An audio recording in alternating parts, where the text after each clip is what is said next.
Hello, this is Samuel. Today we will be discussing and going over some of the history leading up to the Great Schism, one of the most tragic events in the history of the church by far. So I'd highly recommend having a tissue box nearby because this one is a bit of a tearjerker in terms of how everything went down and the disastrous results that have come from it. So this is kind of a lens that I want to apply to how we view this situation, and this is through the lens of Luke chapter 22, verse 38. This is, of course, I believe when they're going to the Garden of Olives, and Jesus says, get some swords or whatever, and the disciples say, "Oh, see, Lord, here we have two swords," and Jesus says that is enough.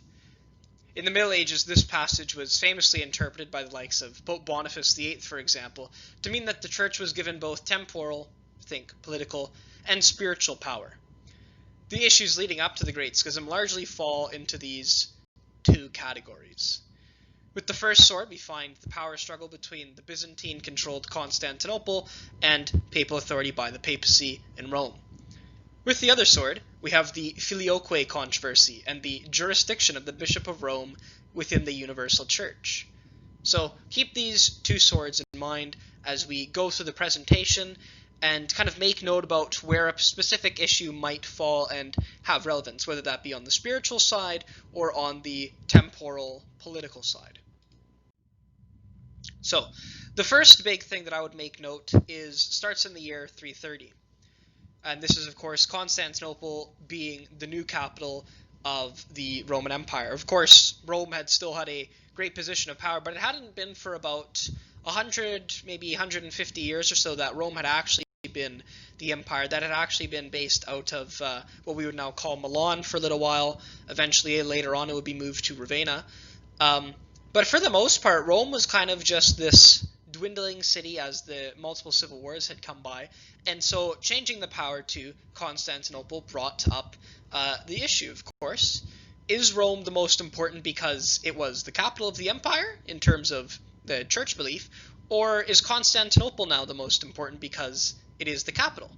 Which brings up the bigger question, does the spiritual prerogative of a see, being Rome or Constantinople or wherever, derive from political power? So as an example, if they had moved the capital to Sirmium or Trier, would that city now have maximum spiritual prerogative?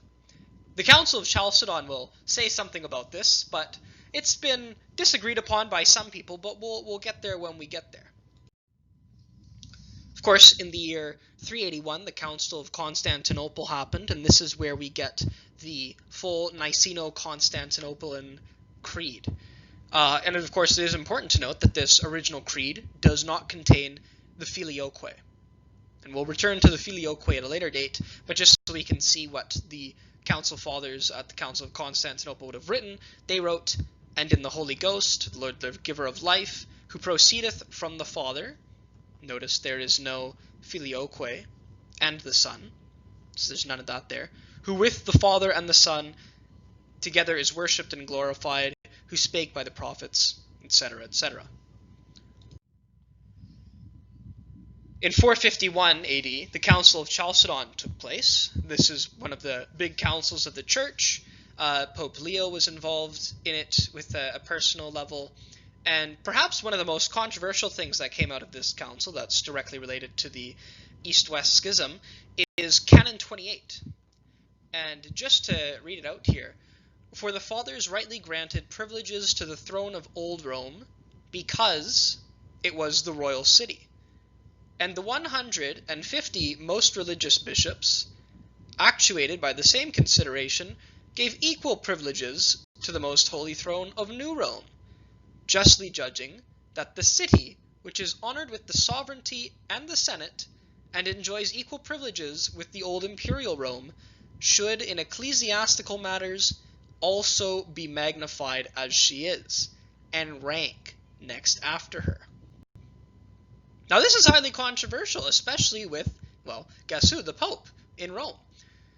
Now this is, of course, because they did not share the same agreement that their position had come about through being a political center of power.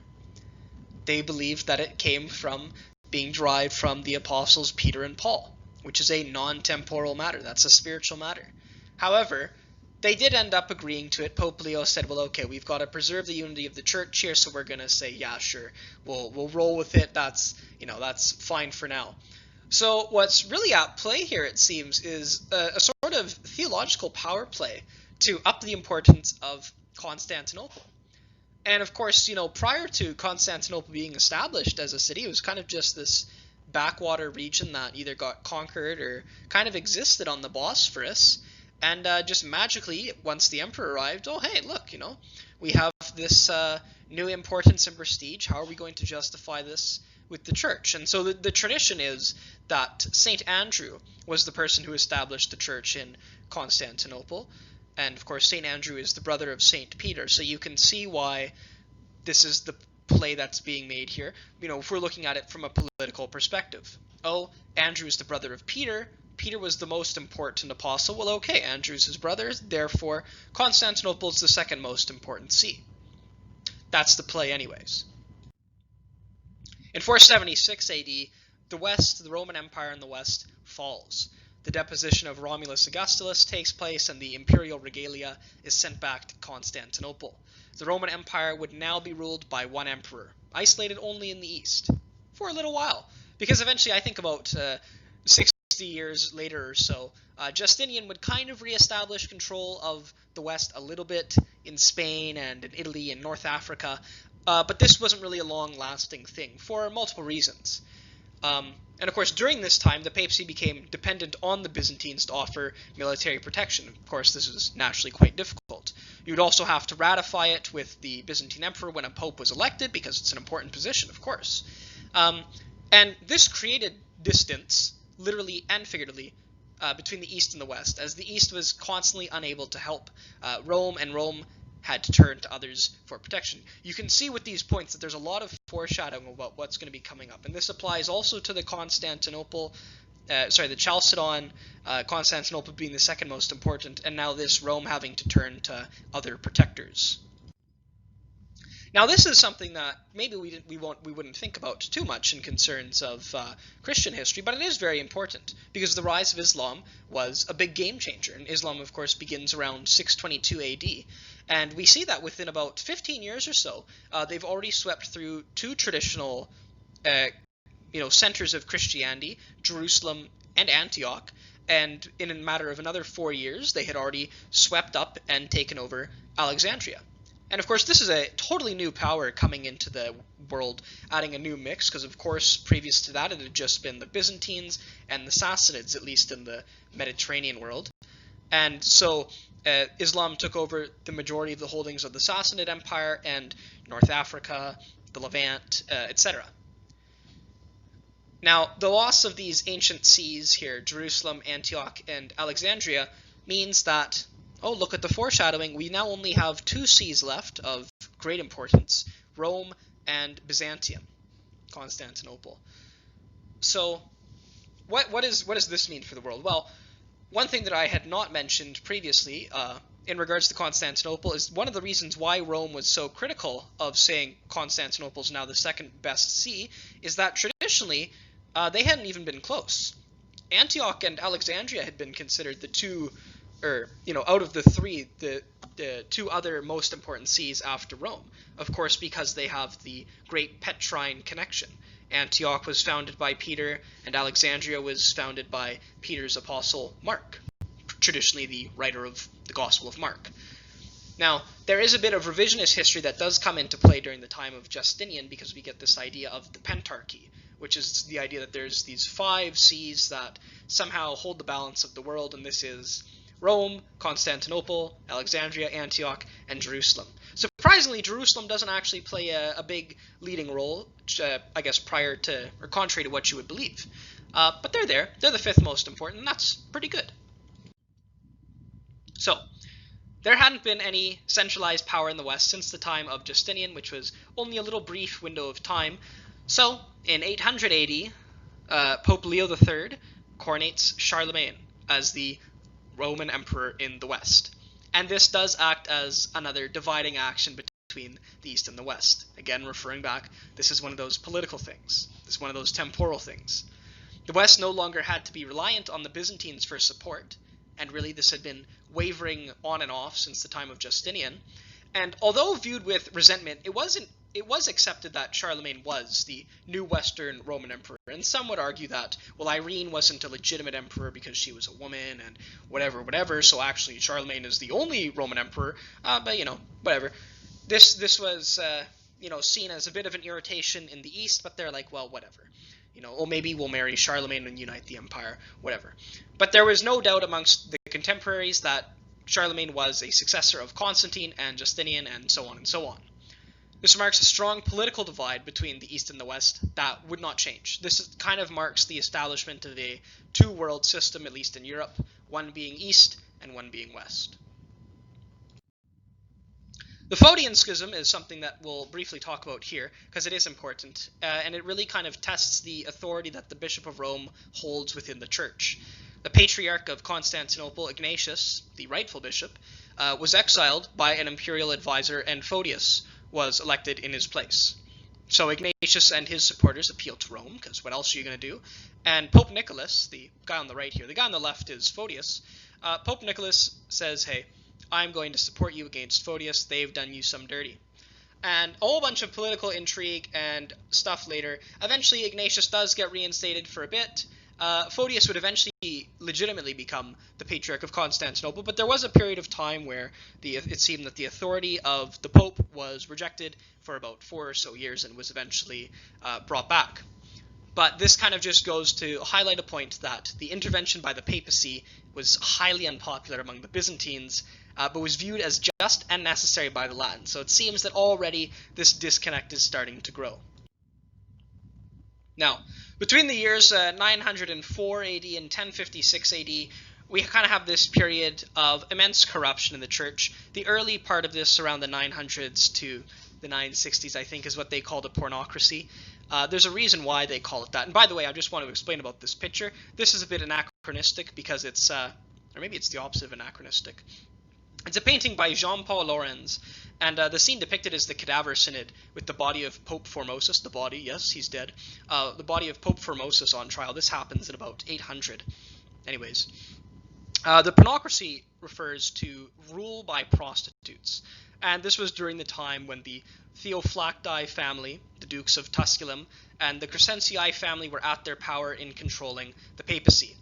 The prostitute in question, in case you were wondering, usually refers to Marozia, who was an extremely influential woman during this whole time period, hence the whole prostitute thing.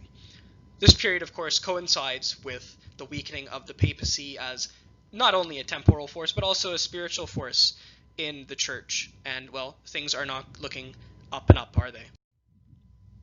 In 1054, Cardinal Humbert placed a papal bull of excommunication on the high altar of the Hagia Sophia during the celebration of the Divine Liturgy against Patriarch Michael Saurelius. This was reciprocated in turn with Cardinal Humbert and his fellow legates being, excommunicated. And that's the Great Schism, actually, when you think about it. It was just a few people excommunicating each other. There was no intent that the Pope was excommunicating the entire East, nor was there that the entire East was excommunicating the West, but this is what we are led up to. So what was the Great Schism caused by? It's hard to see exactly just based on these excommunications, but these excommunications are usually given as the mark stone for when things happened. And so, like I had said at the beginning, it boils down to the two previous stated factors, perhaps more strongly with one than the other. The weaker side of the two, I think, is the theological argument. And this is much that plays up with things being politically motivated. Of course, much of the politics is politically motivated, but more temporally and politically. So, for instance, we had mentioned the filioque earlier. That never comes up in the excommunications, but it does come up later. And that's, I think, a very key point, is that a lot of these theological issues become sticking points after the fact, not during the fact. But it is certainly a good thing to keep in mind as an undercurrent that has a larger effect afterwards. The position of the papacy seems to be the much larger theological issue to the East, but how much of this is just the political machinations versus theological motivations, right? It's hard to kind of separate the two. However, There's also a greater and I would say stronger motivation, which was the political temporal order shifting. And of course, this coincides with the East and West drifting apart, both culturally and linguistically, so it's not entirely surprising that we also see a little bit of a religious separation happening as well, tragically. Of course, what it actually means for the East to be in schism is a very peculiar question, because it hasn't always been universally applied. You know, we can look at the example of some Catholic monks on Mount Athos that were able to intercommune freely. This is a very muddled question, and nobody is really sure what exactly is the point. Nowadays, we would say, well, filioque, papal supremacy are the big issues, but at the time, it wasn't really that clear. And also to muddle things up a little bit more, there have been occasions where the Great Schism has been healed, if only temporarily. I think of the Council of Florence, but again, this is very far in the future. So the easiest way to say this is that the Great Schism is very complicated and has a great number of factors, not all of them theological, many of them political and temporal. Otherwise, that's, I think, a good overview and wrap-up of the Great Schism. Thank you very much for listening. We'll see you later. Bye-bye.